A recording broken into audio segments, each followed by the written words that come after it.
Hello students, welcome to my channel. अपने आज के वीडियो में मैं आपको स्कोप ऑफ एजुकेशनल साइकोलॉजी यानी कि शैक्षिक मनोविज्ञान के क्या स्कोप्स हैं, क्या कार्य क्षेत्र हैं, उनके बारे में थोड़ा सा बताऊंगी। कार्य क्षेत्र का मतलब होता है कि वो जो हम पढ़ रहे हैं वो किस किस एरिया में अपना कार्य करता है। तो यहाँ पे हम एजुकेशन साइकोलॉजी पढ़ रहे हैं, तो स्कोप ऑफ एजुकेशन साइकोलॉजी के अंतर्गत हम ये देखेंगे कि शैक्षिक मनोविज्ञान जो है, एजुकेशन साइकोलॉजी जो है, वो किस किस एरिया में अपना कार्य करती है। तो मैंने कुछ अपने व्हाइट बोर्ड पे डायग्राम सा बनाया है। तो उसमें किस एरिया में एजुकेशन साइकोलॉजी काम करती है, तो पहला वो एरिया जो आ रहा है वो है वंशानुक्रम। वंशानुक्रम से तात्पर्य है किसी बालक की अपनी शारीरिक, मानसिक, बौद्धिक विशेषताएं जो कि बच्चा अपने माता पिता या अपने पूर्वजों से सीखता है। उनके साथ में जो बातें वो माता पिता और अपने पूर्वजों से सीखता है, उसके अलावा कुछ बातें या कुछ योग्यताएं बच्चे के अंदर जन्म से पहले, क्योंकि जो जन्म के बाद बच्चा सीखता है तो वो तो हो गया उसके माता पिता और पूर्वजों की बातें, लेकिन इसके अलावा भी कुछ अन्य बातें जो सीखता है वो अपने माता के गर्भ से ही, अपने जन्म के पश्चात ही और उसके पूर्व भी वो बातें सीखता है। तो वंशानुक्रम के अंतर्गत व्यक्ति की मूल प्रवृत्तियां, उसका योग्यताएं, मानसिक, उसकी शारीरिक जो उसका विकास है वो, और उसके कई संवेगों की बातें करी जाती हैं जो उसको क्या कहते हैं, मिली होती हैं अपने पूर्वजों से, अपने माता पिता से, अपने फैमिली के माहौल से या अपने जन्म से पहले माता के गर्भ से ही। शैक्षिक मनोविज्ञान इन सब बातों का जब अध्ययन करता है कि बच्चा किस बैकग्राउंड से है या उसकी क्या मानसिक योग्यताएं हैं या उसका क्या मूल प्रवृत्तियां हैं, जब वो हम समझ लेते हैं तो हम बालक का शैक्षिक विकास बहुत ही अच्छे ढंग से कर सकते हैं।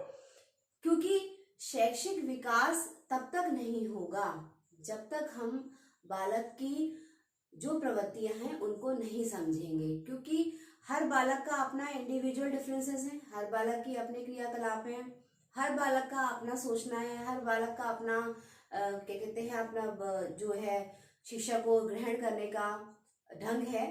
तो उसके लिए हमको वंशानुक्रम का भी अध्ययन करना बहुत जरूरी होता है, जिसमें शैक्षिक मनोविज्ञान बहुत ज्यादा हमारी मदद करता है। दूसरा जो कार्य क्षेत्र है शैक्षिक मनोविज्ञान का, वो आता है विकास।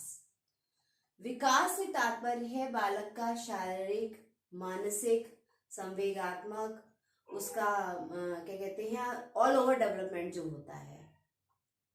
जैसे कि मानसिक विकास की बात आती है तो उसमें जब बालक छोटा होता है, जब उसकी शैशवावस्था होती है, किसी भी मनुष्य के जीवन की 4 अवस्थाएं मूल रूप से कही जाती हैं: शैशवावस्था, बाल्यावस्था, किशोरावस्था और आपका युवावस्था, प्रौढ़ावस्था। इस टाइप से कई अवस्थाएं आती हैं। हर अवस्था में बालक का शारीरिक, मानसिक विकास भी अलग अलग ढंग से होता है। जब बालक बहुत छोटा होता है, जब बालक की शैशवावस्था होती है, जब बालक बहुत अपने स्टार्ट लाइफ में होता है, तो उसका जो बॉडी का डेवलपमेंट है या उसका मेंटली जो डेवलपमेंट है या उसका इमोशनल डेवलपमेंट है वो अलग ढंग से होता है। उसके बाद जब बालक थोड़ा सा और बड़ा होता है तो उसकी टीन एज में, किशोरावस्था में उसकी शारीरिक की कुछ और आवश्यकताएं बनती हैं, उसका मानसिक विकास भी कुछ और ढंग से होता है या कुछ और हम उसमें ऐड कर सकते हैं, कुछ और नई योग्यताओं का विकास होता है। बौद्धिक विकास भी थोड़ा सा अलग होता है किशोरावस्था में। उसके पश्चात जब आपकी युवावस्था आती है तो उसमें कई और ढंग से विकास करे जाते हैं या होते हैं मानव में। और उसके बाद में जब प्रौढ़ावस्था आती है, जो भी अवस्थाएं आती हैं, तो उन सब में विकास की प्रक्रियाएं भी अलग अलग होती हैं। शैक्षिक मनोविज्ञान के थ्रू हम किस एज में कैसा विकास बालक का बौद्धिक हो जाए या कैसा विकास बालक का शारीरिक रूप से हो जाए, तो उन सब बातों का ध्यान हमें मिल जाता है और हम उन बातों का ध्यान रखते हुए बालक की शिक्षा प्रक्रिया को आगे बढ़ाते हैं। तो शैक्षिक मनोविज्ञान के दूसरे कार्य क्षेत्र में विकास के अंतर्गत ये सब बातें बहुत ज्यादा हमको हेल्प करती हैं। शैक्षिक मनोविज्ञान के कार्य क्षेत्र में जो तीसरा एरिया आता है वो है व्यक्तिगत भिन्नता। बहुत इंपॉर्टेंट पार्ट है व्यक्तिगत भिन्नता, क्योंकि व्यक्तिगत भिन्नता के अंतर्गत हम प्रत्येक बालक की जो आवश्यकताएं हैं उनका ध्यान रखते हैं। कोई बालक किसी और ढंग से सीखता है, कोई बालक किसी और ढंग से सीखता है, कोई प्रैक्टिस से सीखता है, कोई खेल खेल में सीखता है, कोई थोड़ा सा उदाहरणों के थ्रू, हम एग्जाम्पल्स के थ्रू पढ़ाते हैं तो वो सीख सकता है। तो टीचर को इतनी क्वालिटीज अपने अंदर लानी होती हैं कि उसे पूरी क्लास मेंटेन करनी होती है, क्योंकि हर बच्चा अपने अपने ढंग से होता है। तो व्यक्तिगत भिन्नताओं का ध्यान रखते हुए जब शिक्षक अपना कार्य करता है, जब वो अपना लेक्चर करता है क्लासरूम में, अपने क्लासरूम को पूरा एक्टिवेट रखता है, तो उसमें शैक्षिक मनोविज्ञान बहुत अच्छे ढंग से हेल्प करता है।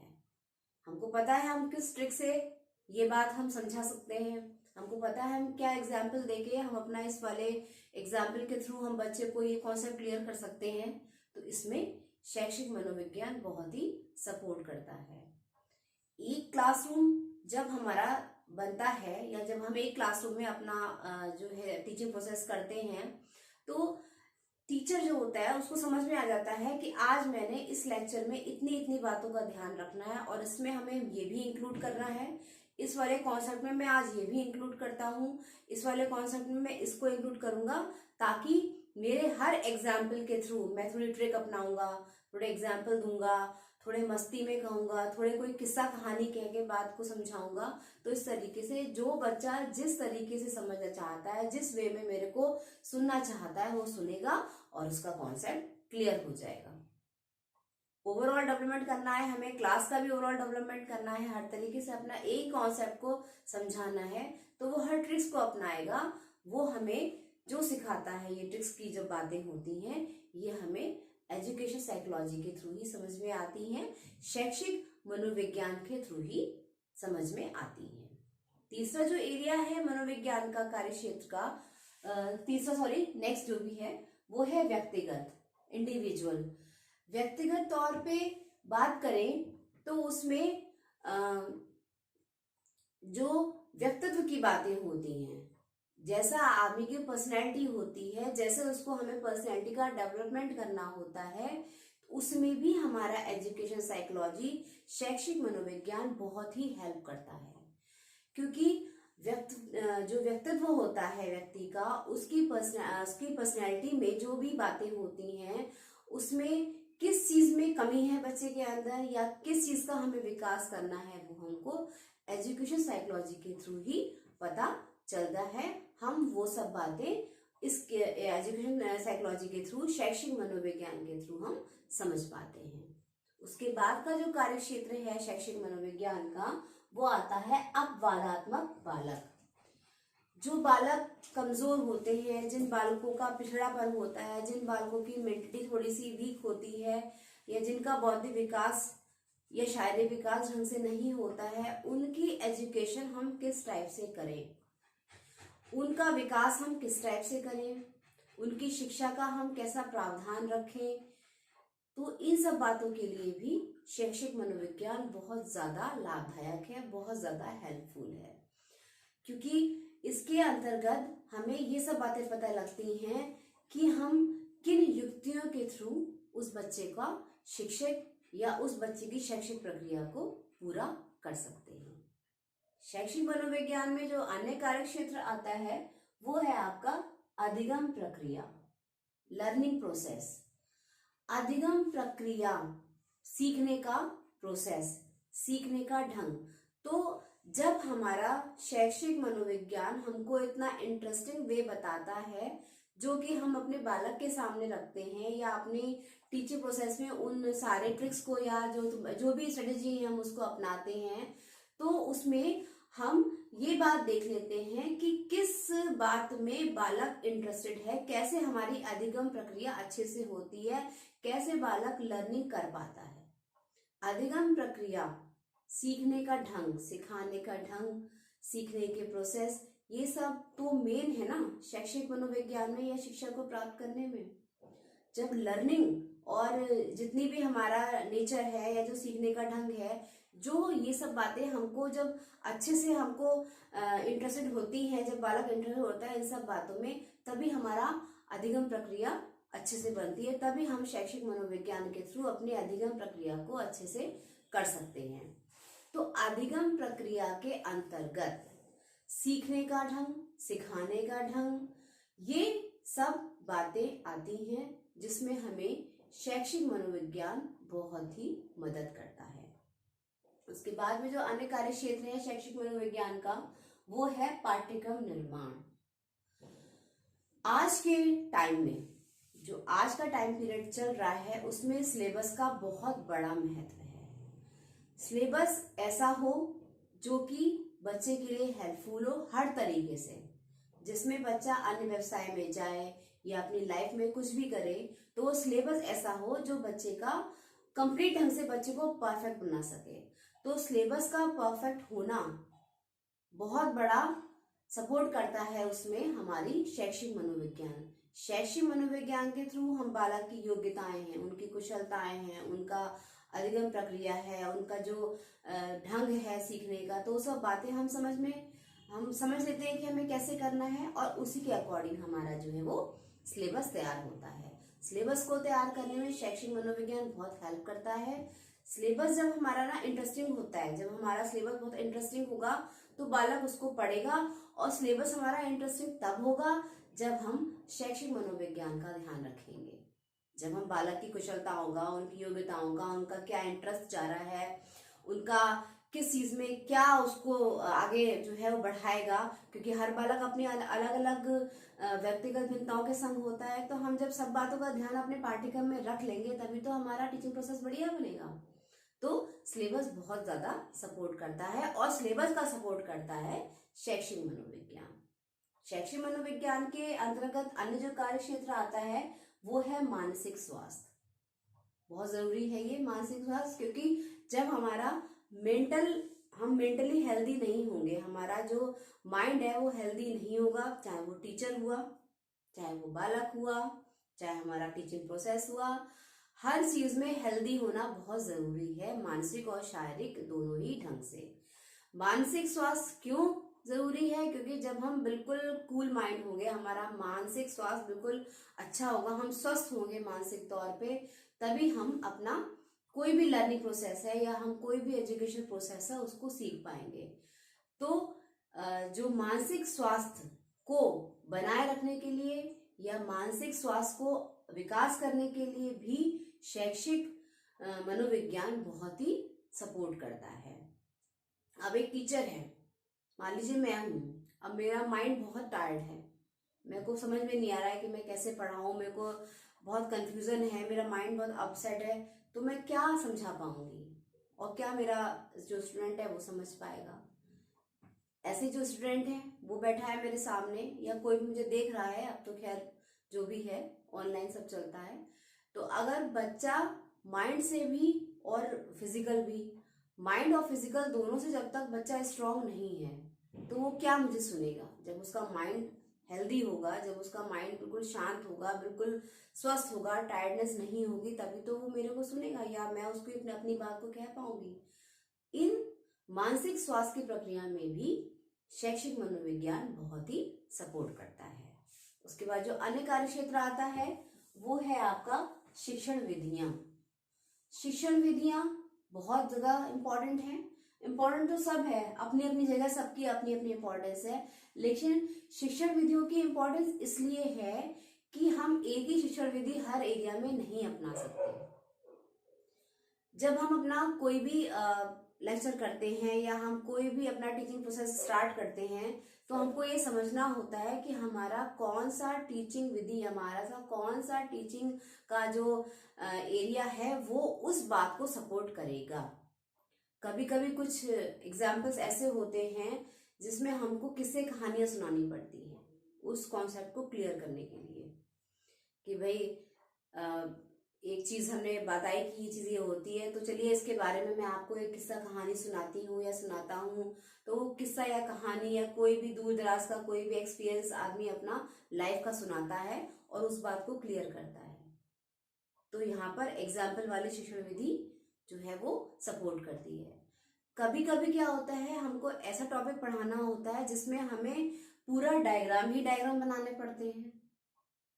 जिसमें आप एग्जाम्पल ले लो, अगर हम एजुकेशन टेक्नोलॉजी की बात करें तो जब हम एजुकेशन टेक्नोलॉजी यानी कि शैक्षिक तकनीकी वाले पेपर को पढ़ाएंगे तो उसमें अनुदेशन है, तो उसमें इतने डायग्राम्स के थ्रू हमें अपना लेक्चर करना पड़ता है कि हमने एक बात बच्चे को समझाई तो बेटा देखो ये वाला हमारा आपका डायग्राम हुआ, इसमें ऐसे ऐसे हुआ, इसमें स्टेप बाय स्टेप हम गए, हमने अपना जो है प्रोसेस पूरा करा।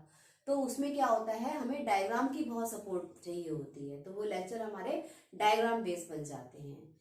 कभी कभी हमारा लेक्चर या हमारा टॉपिक पढ़ाई का ये होता है कि उसमें एक्सप्लेनेशन बहुत होते हैं, एक्सप्लेन करना, व्याख्याएं बहुत जरूरी होती हैं, तो वो व्याख्याओं पे समर्पित हो जाता है।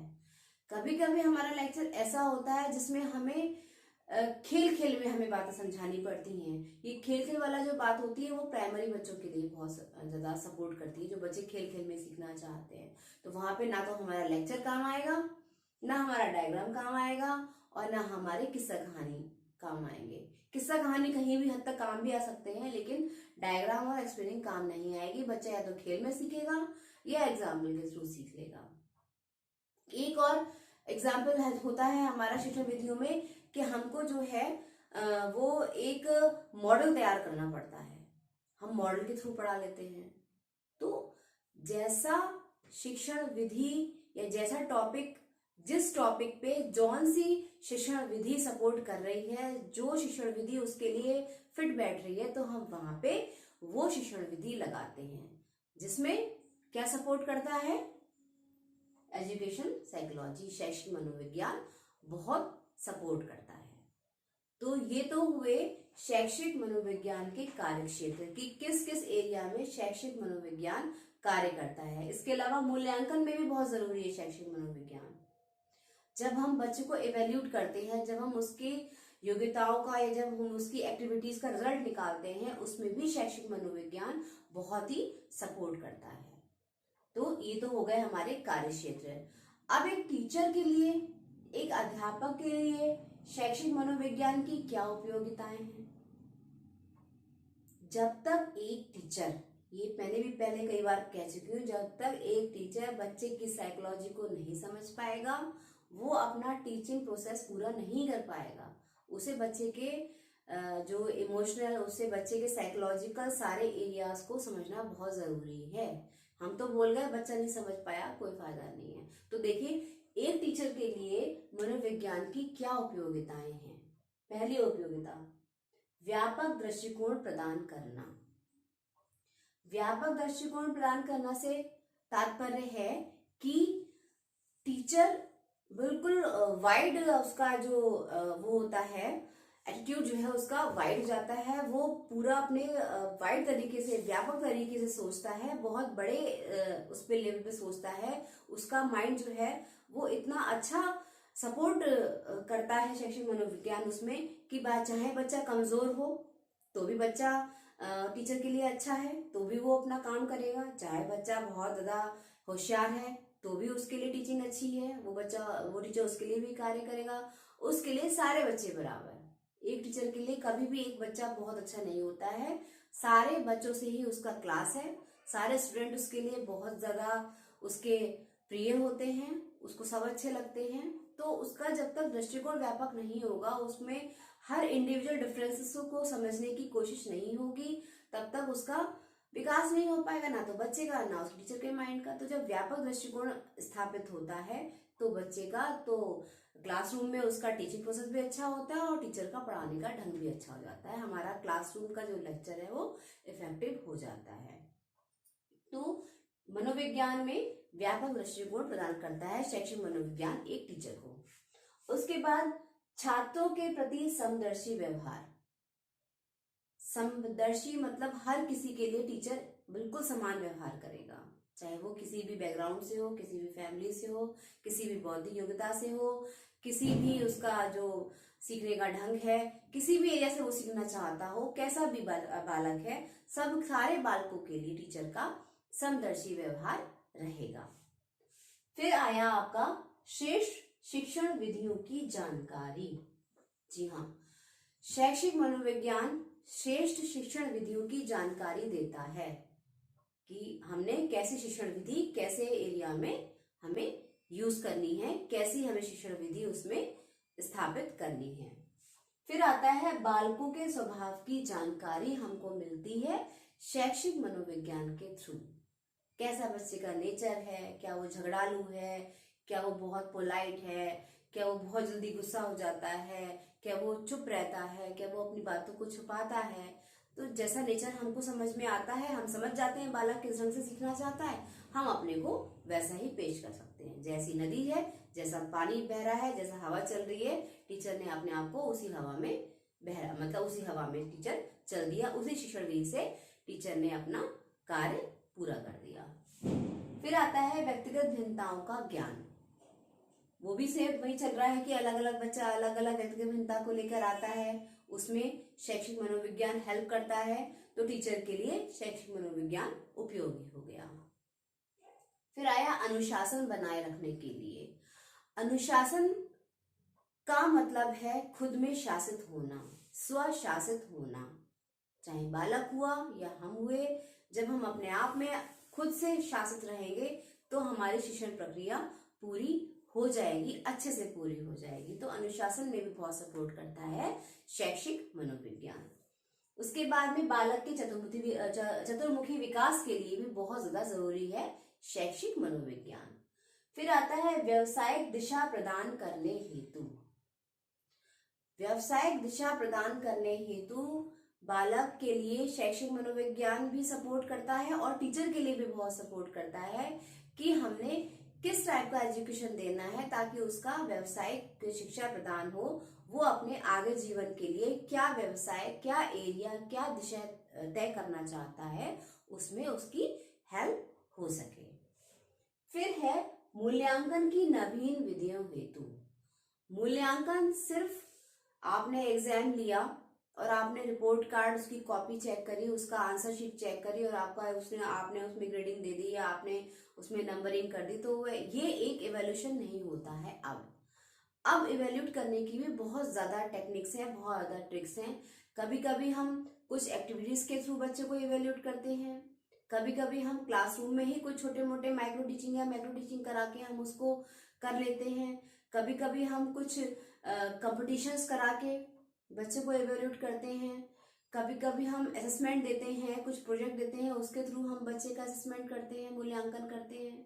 तो जितनी भी विधियां होती हैं मूल्यांकन की, वो हमें शैक्षिक मनोविज्ञान के द्वारा ही पता चलती हैं, बहुत अच्छे से पता चलती हैं। तो एक टीचर के लिए भी शिक्षा मनोविज्ञान, शैक्षिक मनोविज्ञान की जानकारी होना भी बहुत ज्यादा जरूरी है।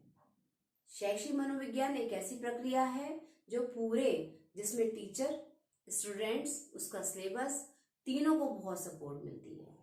तो ये बहुत बड़ा एक लाभ है पूरे टीचिंग प्रोसेस के लिए। अपनी नेक्स्ट वीडियो में मैं कुछ और लेके आती हूँ आपके लिए, साइकोलॉजी के कुछ और नए टॉपिक्स, और उसको समझाती हूँ। तो मेरे अपने नेक्स्ट वीडियो को देखने के लिए और साइकोलॉजी की और बातों को समझने के लिए मुझे यूं ही लाइक करिए, शेयर करिए, सब्सक्राइब करिए और एजुकेशन का ज्ञान लीजिए। Thank you.